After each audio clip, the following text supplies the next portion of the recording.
New Thought Media Network is pleased to present The Inclusive Church, Ideas and Resources for Leaders of Multicultural Ministries. The Inclusive Church with Tracy Brown. Tuesdays at 12 noon Mountain Time. Join Tracy and her guests as they go deep and share practical tips and resources you can use in your ministry. And now let's explore the Inclusive Church with Tracy Brown.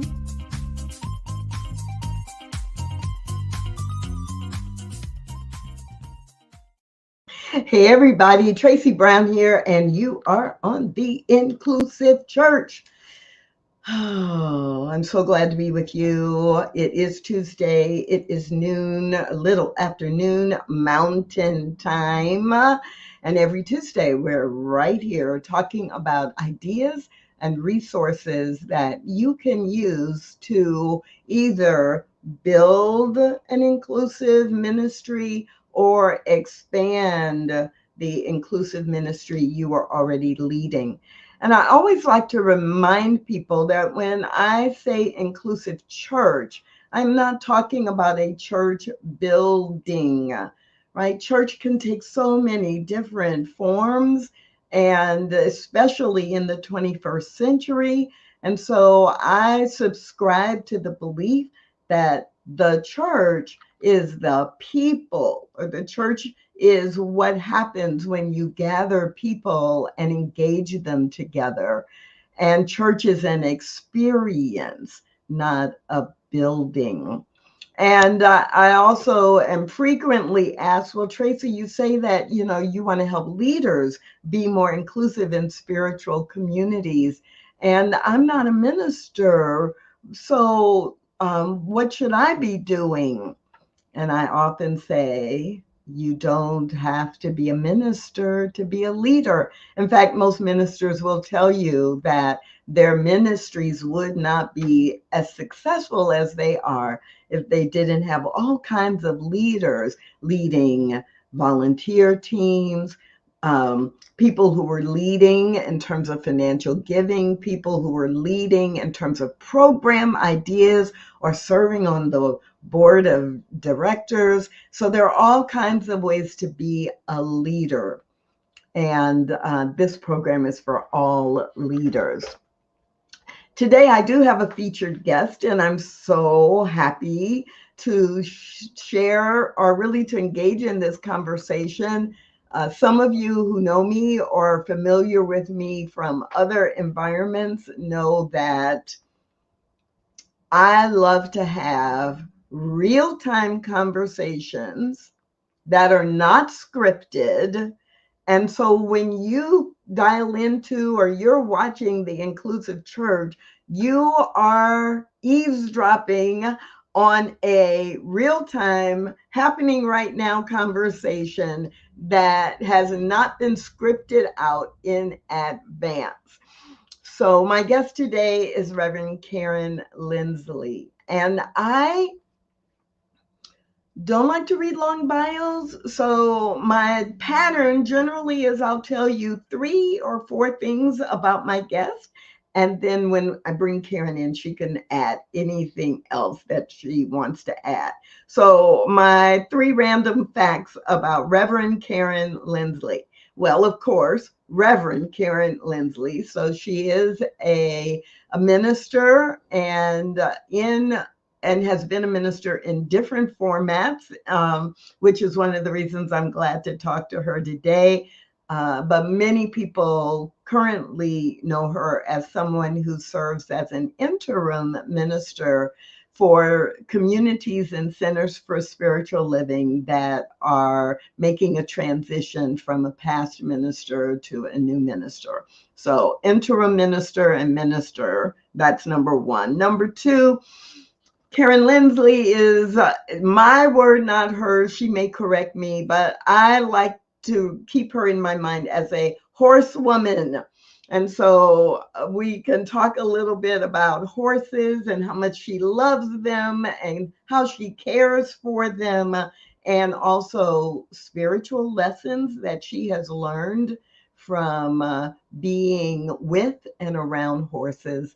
And then my number 3, minister, horsewoman, and wedding officiant. Now, maybe that does fall under the umbrella of minister, but I don't know. It's hard. I'm going to have to do number 4, but wedding officiant. And I've heard some amazing stories about weddings that Reverend Karen, has officiated. Um, so I'm going to stop there. I could tell you three more things, but I'm going to give you 3. I'm going to bring Reverend Karen on to join me and say welcome. And is there anything else you want people to know about you? Well, thank you so much, Tracy. I love that little intro there, those 3 things, and you pretty much nailed it. Ministry and horses, that's like what's really important for me. But I think the other thing is my focus ministry that includes my podcast, and which is called Fearlessly Feral Living, and that I'm writing books, and I'm currently just finishing up my 3rd book. So I know. And I thought it was done, and then I sent it out to be edited, and she said, you could stand to flush out that last section just a little bit. So I'm fleshing out the last section of my 3rd book. And yeah, that's you nailed it pretty well. Thank you very much. Thank you very much. I was hoping that you would say fearlessly feral, because that's what I was getting ready to say. I was like, no. That's like the big thing. Let her tell people. So tell people what that means, because some people look at the words and go like, what is it? What is that? Well, originally, when I was coming up with the name, I wanted to call it Live Wild and Free. Well, that name is taken. It's gone. It's a done deal. I can't use that name. So I thought, I got my thesaurus out and I started doing word searches, and I found fearless and I found feral. And you know what? That fits me. It fits me. And I don't know if you can see it. I got a tattoo. Yes, I Fearless. didn't know you had the tattoo. That is lovely. And I just got this a few months ago, and it's got the Science of Mind symbol and the 12-step symbol on it. And it reminds me that, yes, I am fearless, because sometimes I forget. In fact, a lot of the times I forget. Life gets in the way, and I forget that I'm fearless. Yes. Yeah, so I so can relate, and I bet everyone else can too, right? Well, yes. we've got a number of people. I'm looking at, one of the things I love is I can see I can see there are people on YouTube and people on two different Facebook pages and LinkedIn. And Shay has said good afternoon from her view in Colorado. And if anyone else wants to jump in and say hello and let us know where you're watching from, I would love that. But we're going to dive in. So actually, we're not going to dive really deep. But a question I have for you is, like, when you hear the phrase inclusive church, what comes to mind for you? Because, well, I do diversity work, and I know that different people can look at the same words and it can mean something very different. For me, it means it's pretty broad. I would love to have people, and I think I do, I'm attracting people who consider themselves to be agnostic, or consider themselves to be atheist, or at the very least, consider themselves to be not Christian. I also love to attract people who are transgender and people of different colors. And so when I'm working and writing and podcasting, I try to mention as frequently as I can all the different faith traditions, not all in the same podcast, but as much as I can bring them in. I try to mention how difficult it sometimes is for people who are not as privileged as, say, I am, to simply exist in the world, given the way our culture is set up right now. I advocate for human rights, particularly right now, women's rights, because I'm a woman and I'm feeling like my rights are being threatened as a woman in this country. So that's what inclusive church means to me. And yeah, no walls. No walls. I'm completely online. The only exception to that is when I visit an actual community with walls and do a workshop there and maybe speak, then of course I'm in their building. But my work is pretty much online. Yeah, and in this day and age, a lot of us, even if we are connected to a church or a spiritual community that meets in a building, we still have as much or sometimes a little more activity, whether it's classes or events or prayer rooms, right, that we are using our online and using technology to do. Thanks, Anita. Glad that you were with us as well today.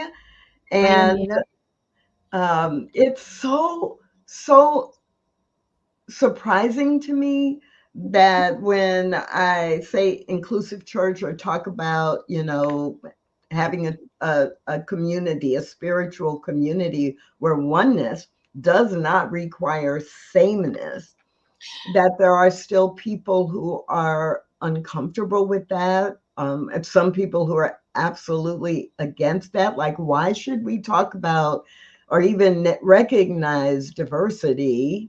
Because we're all one. There's oneness. We teach oneness. Why are we talking about the way people are different from one another?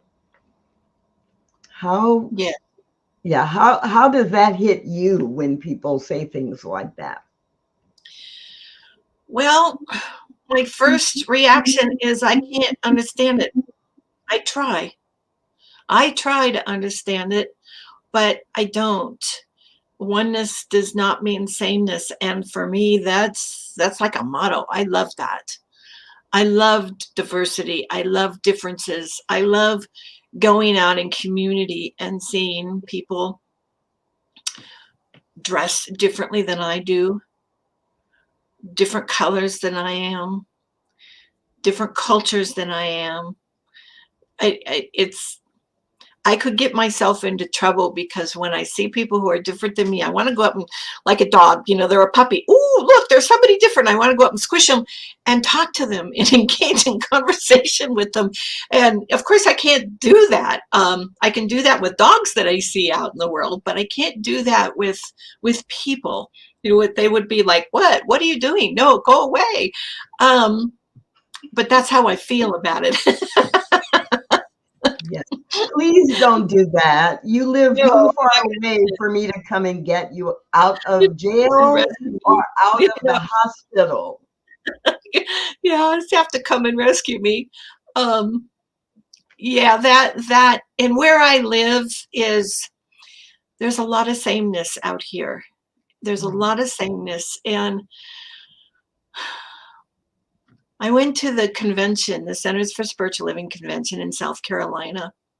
And one of the main takeaways that I received from this convention, there was so much, but one of the main ones was your guest last week, Dr. Petra. She said something during her talk at the convention that stuck with me. And she said, I would rather live anywhere than where I'm living right now. And then she said, but I stay because this is where the work is. And sometimes I ask myself, what am I doing here? What am I doing here where I quite frequently don't feel safe going out in community because of where I live and how outspoken I am? What am I doing here? Why don't I go somewhere where there's more people that think like I think? This is where the work is. This is where the work is. Plus, I get to have my horses at my house. There's that. There's that piece there.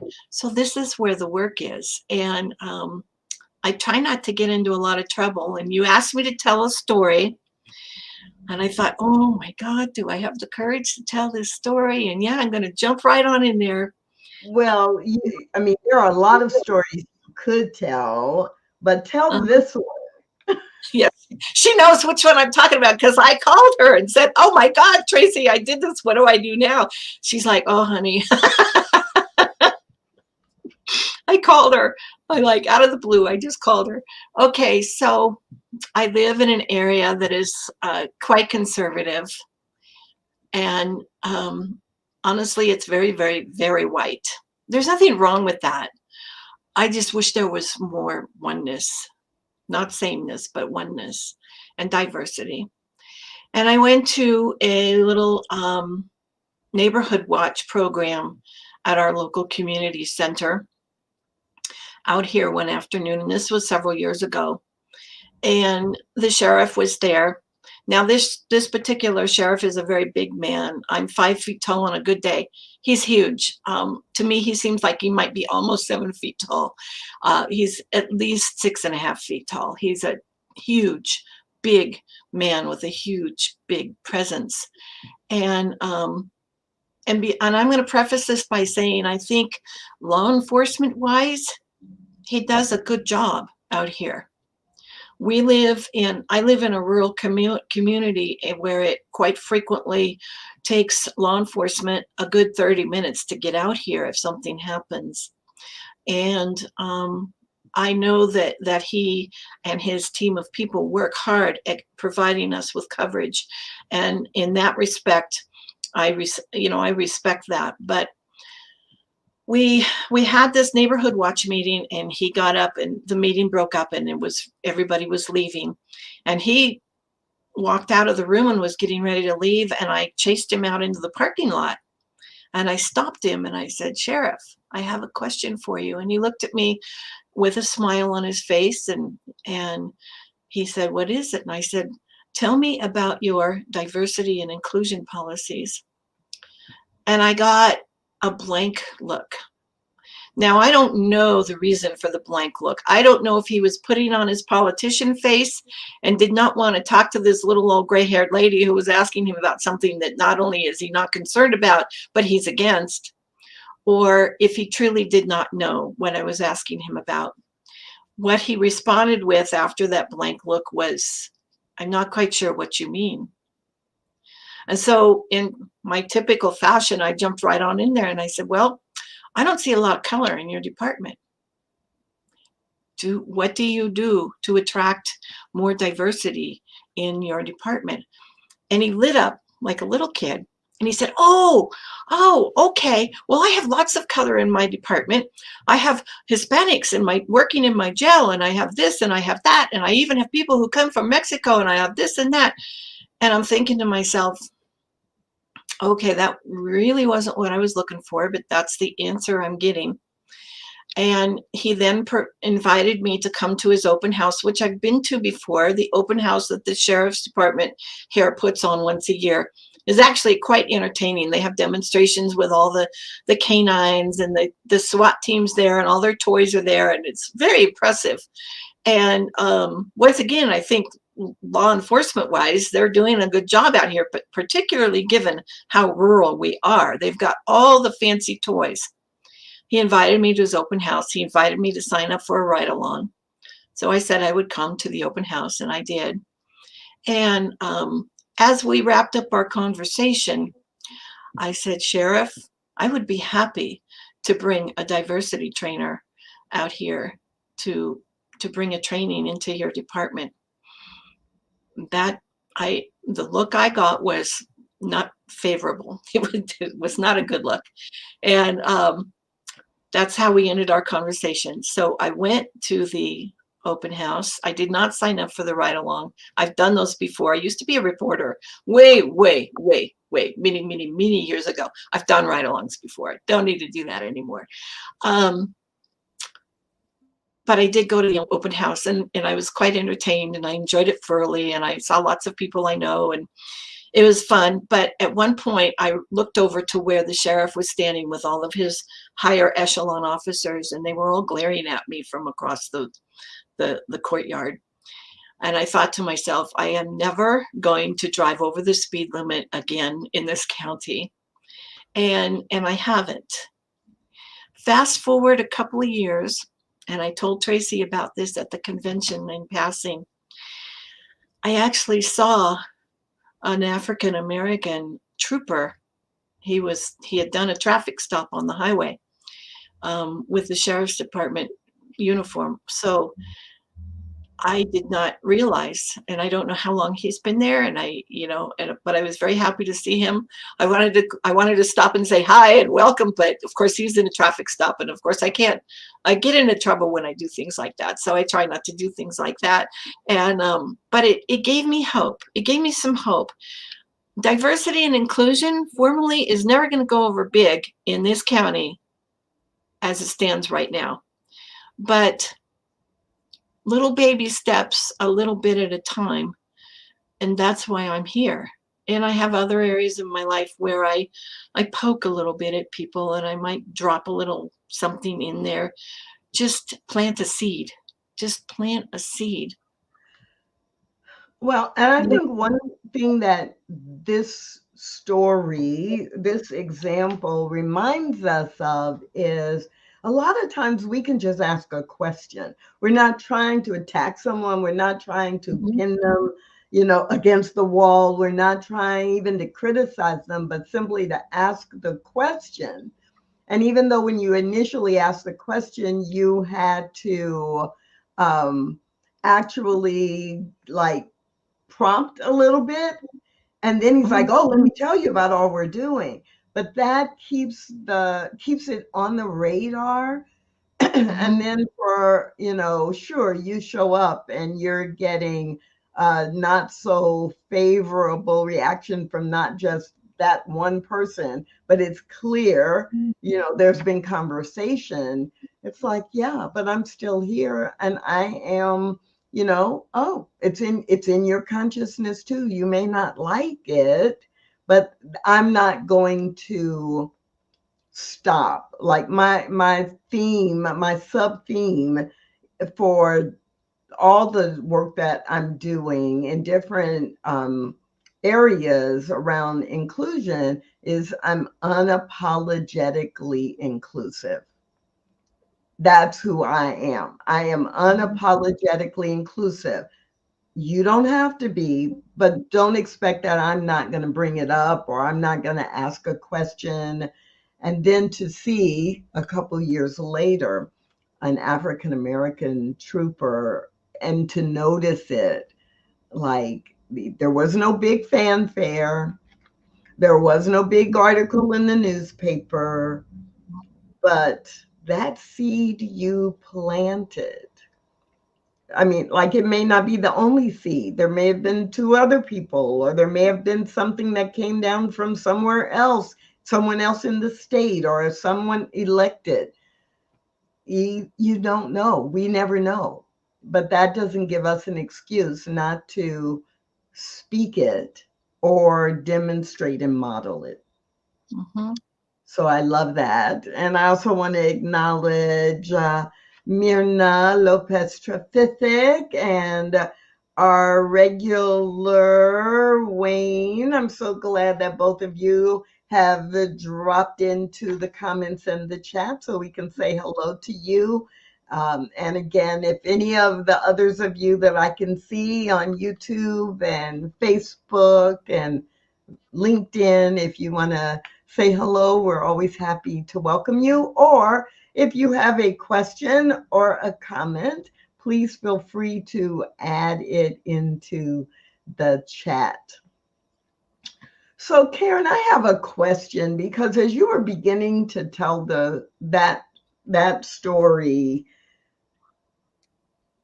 you described the sheriff, right? And you described yourself, 5 foot tall, and he's very, very tall and very big. And I think for some people, there is this fear of, I don't want to be a troublemaker, and beside, this person is scary to me, or this person is physically bigger than I am. And whether, when we're talking about inclusion, we're talking about all the different ways. So that could be, not just a male female dynamic, not just a black white dynamic. It could be someone who is non-binary, right? Non-binary or transgender, being concerned about asking or challenging someone who is tall or who is in power. So you're the perfect person to ask this question, because you are the brand Fearlessly Feral, right? So Yeah. what do you do, or what advice do you have for people so that they can have these conversations with less fear? Oh, that's a yummy one. Thank you for asking, Tracy. Okay. Uh, uh, in a nutshell, short answer: spirituality and oneness. So I don't know quite how to explain this. It's a little bit different track. So, and spiritual practices and everything we teach in Centers for Spiritual Living, it all has to do with this, with how I make it so that I can show up feeling safe in the world. And there's so the oneness piece says that not only are we all connected and all part of this one thing, we're all together, but that also that there's one spirit or one force or one God, and it is a part of me. And I always remind myself of an additional piece that I believe strongly, and that is not only is God everywhere present, but it is all good all the time. And so when I remind myself of that, which is the first step of an affirmative prayer, by the way, got to get that little plug in there. It's the first step of an affirmative prayer. And then I remind myself that I am part of that thing, and it is a part of me, which is the second step of an affirmative prayer. Then I can go right into the third step, which is I'm safe here. And I can affirm that. And I do that quite frequently. And I do that in a lot of areas of my life. I do it a lot with my horses. And because riding my horse brings up some stuff for me that I've been working on for a while. But it's that spiritual piece that allows me to feel safe no matter where I go in the world. It allows me to feel safe no matter who I'm going there with. It allows me to feel safe no matter what I'm doing. And I'm reminded of when I first started hanging out with people from Centers for Spiritual Living, and I started hearing things about we don't even lock our doors because we know we are safe and protected. And at first, when I first started hearing that concept, I was like, oh, you guys are just setting yourself up to be victims here. That's really the way I thought back then. You're just setting yourself up. You got to protect yourself. You got to lock your doors. You got to do stuff here. Well, there's a yes and to that. I mean, I lock my doors. I have a security system. I do some other things. But the spiritual piece is something I do first and always and foremost. And I affirm my own sense of safety in the world. And honestly, I also use it as a signal if I'm not feeling safe in the world. It's time for me to go back and do some more spiritual practices until I do. And sometimes that means I got to retreat and lock behind my locked doors and hide under the covers for a while and do my work. And yes, I do that. I do that. So thank you. Well, and so there are three things I love about that. So that last piece and sometimes I still have to redo,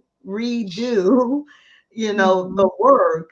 But that's just like anything else that we do in our lives, right? That we can be on automatic for a long time.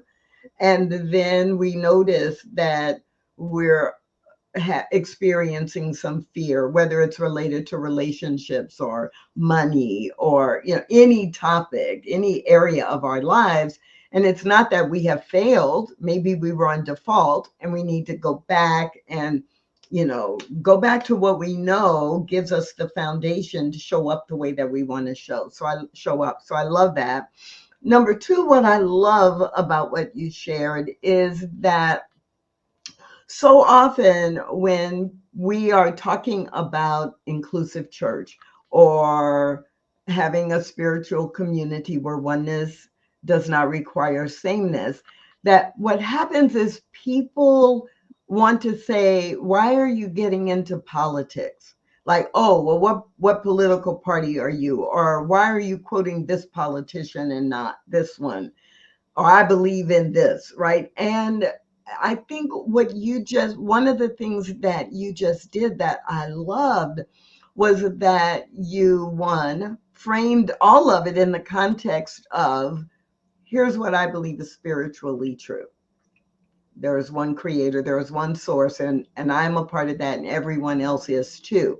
And so, of course, I care about inclusion because we all share the same source. And so I loved that. And then the third thing that I loved, as I was listening to you, I heard my brain go, see, that's another reminder that spiritual practice, the purpose of it is not to escape what's going on in conditions in the world, but spiritual practice is designed to help us navigate as we deal with whatever is going on in our human experience. So so I was sitting here going, yes, that too. Yeah.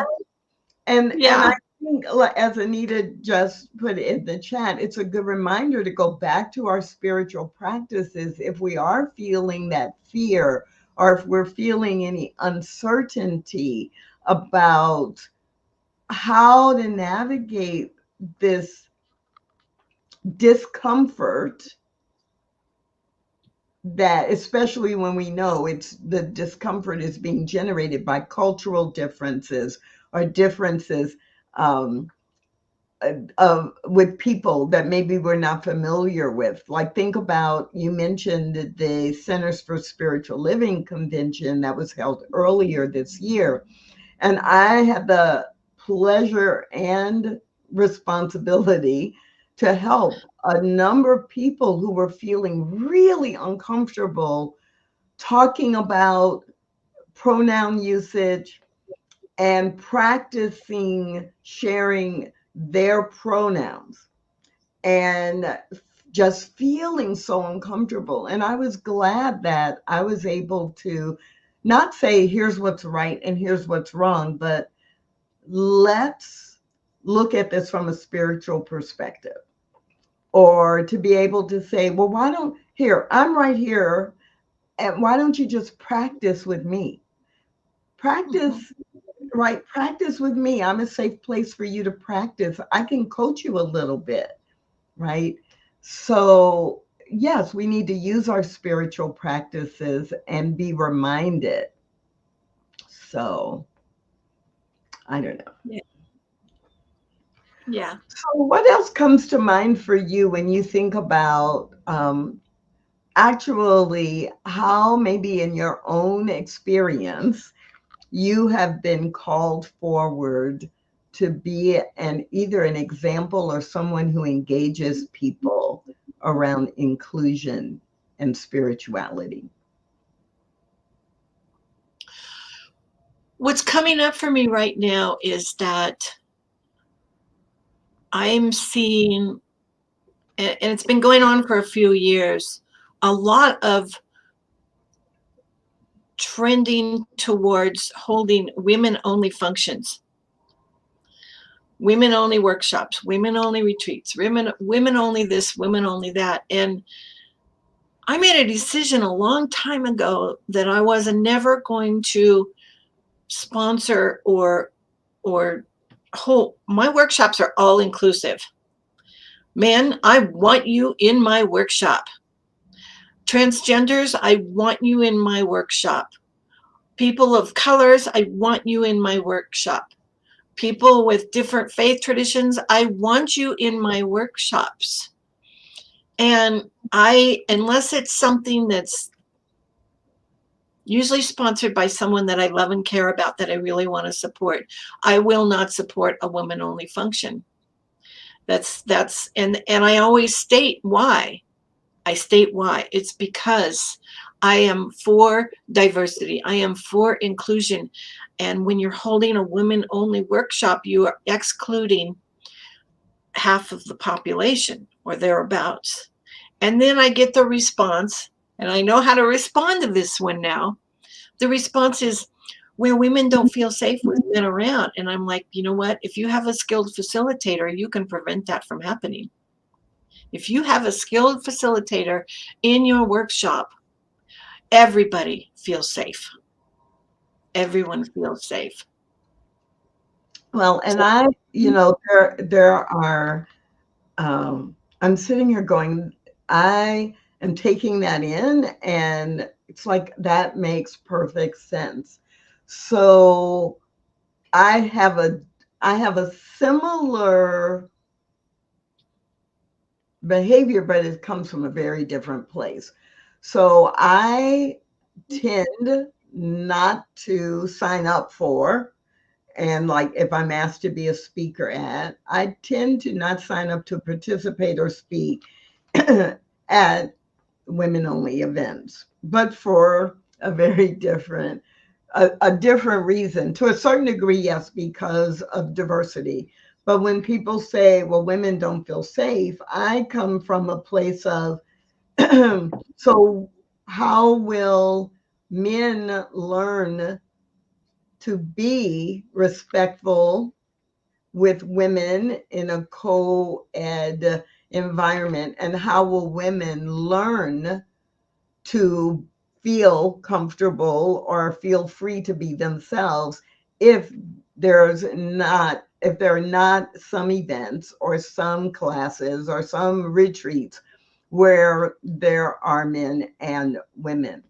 On the other hand, as my experience as a Black woman, as a person who is Black, also teaches me that there are times when Black people do need to talk only to Black people and gain certain things that can only happen in an affinity group, a group of people who have some cultural sharing, because yes, there's going to be diversity in that group because race is only one of many aspects. So there is a part of me that says, well, for women, there probably are some advantages for sometimes being in women only settings, because even though there may be a lot of diversity by race or age or religion or, socioeconomic status or the way they grew up, that there are times that women need to be supported by and understand and learn from other women. So I would like to see both. And I personally agree with you. I don't tend to put myself in that setting because it doesn't work for me personally. Yeah. But I do think if there was someone I was talking to and they said, we only do women only events, I would be wanting to have a conversation with them about, well, why? And what is your bigger goal? What is your mission? And does that serve your mission? Yes. So it's really challenging without a lot of what's the next level. And so we have a comment in the chat that you can't be your authentic self around Black women. And Pete Pavlo, I don't know exactly why you're saying that, but what this brings up for me is this is why we have to have conversation, right? Because I don't know what your experience is, and you don't know what my experience is. And so we have to be willing, as Reverend Karen talked about earlier, we have to be willing to just ask the question, what does this mean to you? Or what are you doing about this? And we don't have to agree, but we have to understand each other, if that makes any sense. Yes. And I love that. So I tend to think in very black and white terms. It's either all or nothing. It either is or it isn't.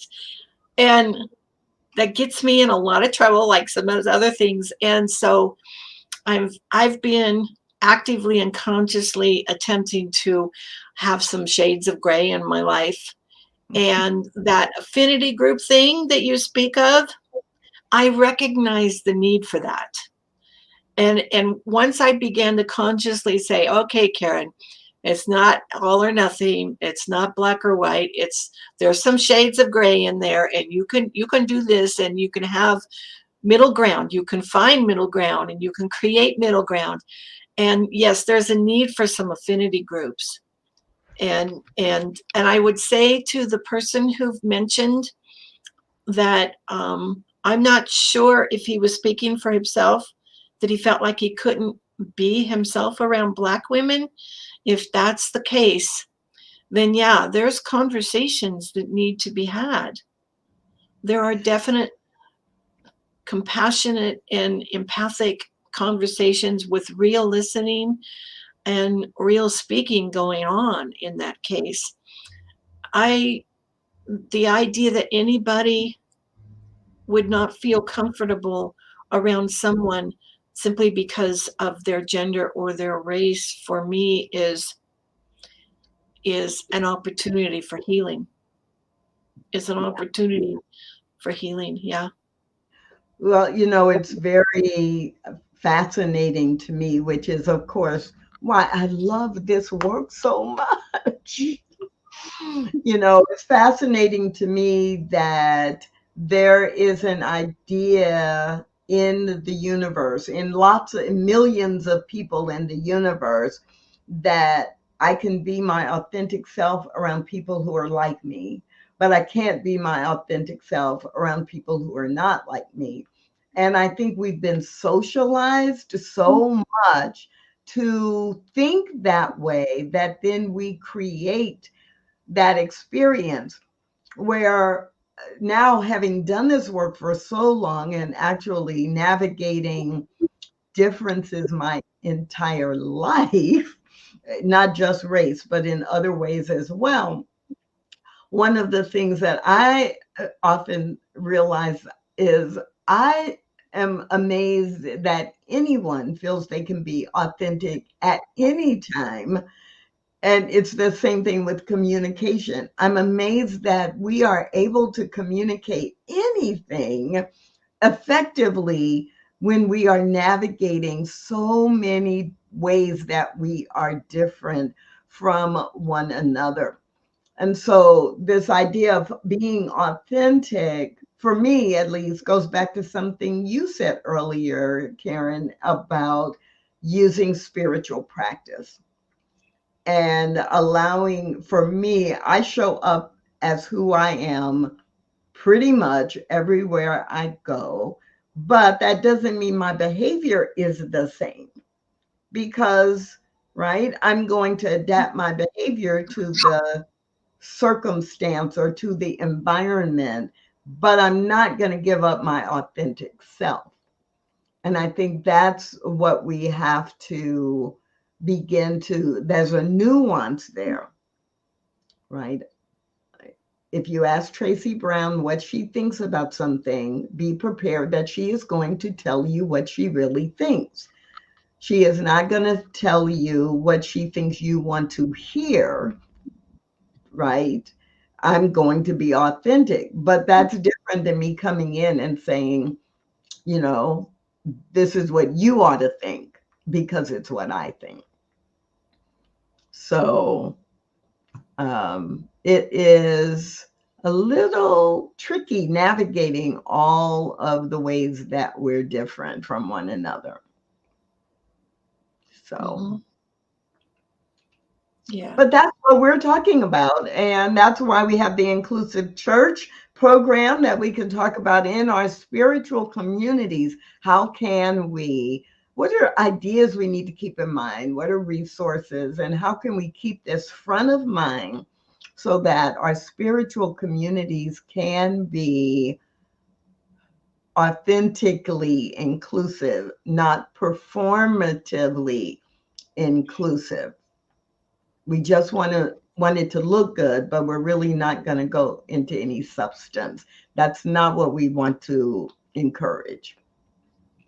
Yes. So any closing comments, any one final thing that you really want people to keep on their minds, or anything that helps you go, yes, this is what this is the point I really want people to take away? It's the spirituality piece, Tracy. It really is. This is the point I want people to take away, is that, and when I say spirituality, I mean practices that make you feel, that allow you to feel connected in the world, to know yourself truly and completely and fully so that you can show up authentically in all situations and feel safe doing so, and feel like you matter, like you're of value in the world, like you trust your own decisions and your decision-making process, and you trust yourself, and that you feel like all is okay in your world, even if there's stuff happening, calamity. I'm trying not to swear. Even if there's calamities happening in your world, it's still okay. I swear on my podcast a little bit, but I'm not going to do that here. Even if there's calamities happening, then it's still okay. And you feel safe in the world. And that's what I want for everybody to feel, because if more people feel safe in the world, we can start healing some of this separation that's going on in the world. We do it with ourselves first, and then we move outward and do it with other people. That's my closing remark. Well, I love it. I appreciate it. And you have put the word calamity back into my vocabulary. I don't think I've used that word since, vocabulary exams trying to get into college, maybe. But I love the word calamity. It's so much easier nowadays to use profanity, but I'm going to start using the word calamity. And what I hope people will take away from today's program is that it is a process, and that even with your story with the sheriff, things don't automatically or happen immediately every time. But if you pay attention and if you stay consistent, you will begin to see the fruits of your labor and the fruits of your conversations. And I know that's just one example of how that has happened in your life. So I'm grateful for you sharing. I'm grateful for you being with me today. So I'm going to say goodbye to you for right now. And I just want everyone else to remember that we do this show every Tuesday at noon Mountain Time, and right here on the New Thought Media Network. And I hope that you'll join us. We've got some great guests coming up in this month of April 2024. Reverend Dr. Michelle Medrano among them. And we'll be posting some previews to the Stained Glass Spirit Facebook page if you want to check that out. You can also please check out today's guest, Reverend Karen Linsley, by going to her website, fearlesslyferal.org. And please support her podcast. Really, my mouth can work. Her podcast as well, Fearlessly Feral. My name is Tracy Brown. I'm so glad that you joined us today. Please support the New Thought Media Network with your donations and or by watching other programming throughout the week so that you can increase your spiritual practice to help you create a world that works for you in fabulous ways. I'll see you again next week. Thanks for watching The Inclusive Church with Tracy Brown. Join us again next week at 12 noon Mountain Time.